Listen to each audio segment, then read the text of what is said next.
I don't know how many times I had heard or at least observed some form of the idea, that classic overused cliché that one's whole life flashes before their eyes in the conscious moments right before dying. I had heard it a lot, I know that.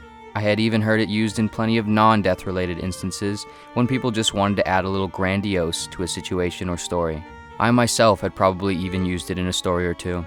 It is, of course, one of those things that doesn't really make much sense while you're alive though. After all, how could one's entire life flash before their eyes? Presumably, the use of the word eyes here is meant to represent sort of the visualization center of the mind, as opposed to literally the eyeballs in the head. But even still, how could the mind speed up years' worth of experiences so fast that it could all be perceived and recollected in minutes or even seconds and still be discernible? I had always wondered at the absurdity of the notion whenever it was mentioned or represented in something. Now, in this moment, on the side of the road, contorted and lacerated, I was about to find out exactly what it meant. I didn't know exactly how much blood the human body could lose before dying, but it didn't take long for me to realize that I was getting pretty close. I could feel my body shutting down and started experiencing weird pains that didn't hurt so much as confused and nauseated me. Harder to describe than it was to feel. I could also hear that people were saying things to me that were indicative of someone dying. Things like, "Please don't close your eyes. Just hold on a little bit longer. It's going to be okay. An ambulance is on the way." Stuff like that, but with different words and in a much more pleading, dramatic tone. They all knew as well as I did, though, what was happening, and that no amount of force of will to keep my eyes open was going to outmatch death if it were to come. At this point, it felt much better to just close my eyes anyway. It somehow relieved the pain a little. I accepted that I was dying by this point. It wasn't even really a conscious choice. My body knew, my mind knew. After this moment of acceptance, my mind certainly did race at a sort of flash-like speed, but mostly it felt comparable to that of what I would imagine a lucid panic attack feels like on 20 cups of coffee. I didn't see everything from my life, and there was no apparent rhyme or reason or order of which I did. I did, however, feel a great sense of regret as I ruminated across all the feelings and thoughts and memories that appeared. I thought about who I would never see again, and what I would never do again. I thought about how I wouldn't see what colors were going to be in the next evening sunset, how I would never brush my teeth again, how I would never feel the air running over my skin or flowing into my nose again. I thought about the low hum of all the appliances in my house that I would never hear again. Then I thought about what I never saw or did, but always wanted to. All the times I never told people how I felt or how much I cared about them. All the opportunities I let go because I was scared. All the habits and problems in my life that I always wanted to change, but never did. Then I thought about how much time I wasted worrying about these things. The time I wasted hating myself. The time I wasted being unhappy, and the time I wasted getting mad at myself for being unhappy when I should have been happy. I thought about how I rarely ever fully synced up with what I knew I should have done or how I should have thought. How I seemed to always deceive or sabotage myself in the process. I would get close to the sort of ideal or sublime that I always knew existed in each moment, but then I would run the other way. However upsetting and sad this whole part was, it kind of fit my Hollywood expectations of dying, which only added to the disappointment. It was anticlimactic, like predicting the end of a movie. Now, I found myself getting upset and angry about the disappointingly rational and predictable process of getting upset, angry, and regretful while dying. Even here, I was literally regretting my final moments of life as they occurred. How foolish could I be, I wondered. What kind of being hates itself or brings suffering onto itself, knowing that hating itself and suffering makes them miserable? What kind of being spends their final moments alive, being miserable about their life? In this ridiculous self-loathing rumination, as if coerced by something that was predetermined to happen at a certain moment of the body and brain turning off, a sudden pause occurred. A pause that felt much more like a flash than the previous flash that was occurring. It was not a flash of speed, but a sudden flash of ceasing speed. Like a camera flash to a little rodent. It stunned me and stopped everything. As if my consciousness had finally surrendered, told by my subconscious that there was no self or life left to defend. For the first time, I felt free.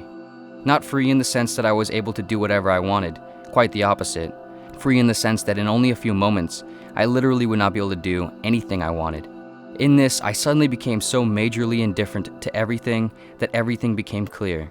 I saw myself through an entirely different lens, as if a smudge on my pre-existing lens had been cleared off, revealing what had always been obstructed from me. I continued thinking for a little while, but my thinking was different. It wasn't critical, rational, or judgmental. For the first time in my entire life, I saw who I really was. While alive, I understood that I had a conscious brain and unconscious brain. I had learned about these fairly rudimentary psychology concepts as a young child, and considered the implications of them frequently throughout my life. However, these terms never really translated in any practical or helpful way, at least not for me. If anything, they only made me feel like I had two parts of my brain, the part that was me and the part that wasn't. I was, of course, my conscious brain, and my unconscious brain was something else that I was constantly fighting or trying to conquer. This wasn't wrong per se, but it wasn't exactly right either. At a minimum, it certainly wasn't helpful. It took being mangled on the side of a road with parts of my brain seemingly being turned off to actually understand it. Sure, I was never my unconscious brain, but I was never my conscious brain either. Just like I was never my heart or my hand or anything else on its own. I was never even solely what was contained inside my body. I was everything, in and out. I was the puppet and the puppeteer. The puppeteer being sort of my unconscious brain, but also way more than my unconscious brain. It was what made and fueled my unconscious brain, what made my brain as a whole, what made everything. Admittedly, while alive, this might have sounded confusing or pretentiously cheesy or like spiritual nonsense or even cliché if someone had told me. Perhaps it is to you right now. Most things about life while I was alive, though, sounded confusing, pretentiously cheesy, or like spiritual nonsense. However, after a certain point of being viscerally aware of your approaching mortality, you sort of don't think about things like that anymore. You stop putting this filter of judgment on top of sincerity or cliché archetypal experiences. Regardless, even if you're not in this state, if you can humor me just for a moment, imagine the puppet and puppeteer I referred to. Consider how a puppeteer is only a puppeteer if it has and manipulates a puppet. If there was no such thing as a puppet, there would be no such thing as a puppeteer, and vice versa. The puppet is not the puppeteer, and the puppeteer is not the puppet, but without the other, both cease to exist in the context of their definitions. I spent my whole life thinking I was the puppet contained by the strings, the consciousness contained by the brain contained by the body contained by the world, and as a result, I spent my whole life at war against everything I felt contained by. I spent my life pulling at the strings, trying to rip myself from them. These strings, and my pulling at them, however, was the source of all the self-sabotage and self-loathing, all the divisions and limits between what I wanted for myself and what I never could have. I was contained by strings, and furthermore, I added constant tension to them by pulling at them, making things worse by always trying to make things better. A little earlier, I would have been gravely regretful of this realization, far more than my earlier regrets. I would have tormented over the idea that I ruined my life, missing the entire point, making things worse than they had to be. However, I did not get mad or regretful at all. By this point, my conscious sense of self had fully given up on defending itself. I didn't care. I recognized that I had no choice in these strings existing in the first place. They were written in my DNA.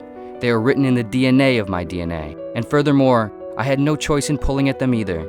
If I was both the puppet and the puppeteer, even the act of pulling on these strings and struggling towards something was in fact part of the whole show.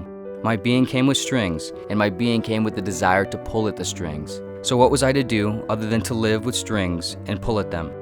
I spent my whole life fighting who I was, often hating who I was, trying to be happier or better or something. Sometimes I would be successful, but even then would mostly just return to the same starting point, beginning the fight all over again. But of course, this was because I never was who I thought I was. This part of myself that I always thought I was in a fight with, turns out it was actually more of a dance. And without the constant push and pull, without the struggle, without seemingly having missed the point, there would have been no point at all. No dance, no show. The things I could have changed, I did. The things I couldn't, I didn't. And the things I didn't know I should have, I never thought to try. I was exactly who I could have been, exactly who I needed to be. I did everything right by doing a great deal of things wrong. There was nothing to regret. Regret implies that I chose how things went. But I never really had a choice at all. I didn't choose who I was any more or any less than anything else that is, was, or ever will be. No more than a dog chooses to be a dog or a rock chooses to be a rock. I just woke up and was. I didn't choose who my parents were, what my brain was like, what my body was like, what my first sight was, my first conscious experience, my anxieties, my fears, or any of what these things caused me to do. Now, I was about to fall asleep forever, in the last choice I never made, holding the thing that I had been chasing my whole life. What had been the source of my misery was now, in the final moment, the source of my bliss, the source of my self-discovery, my acceptance of who I really was while alive, and who I am now while dead.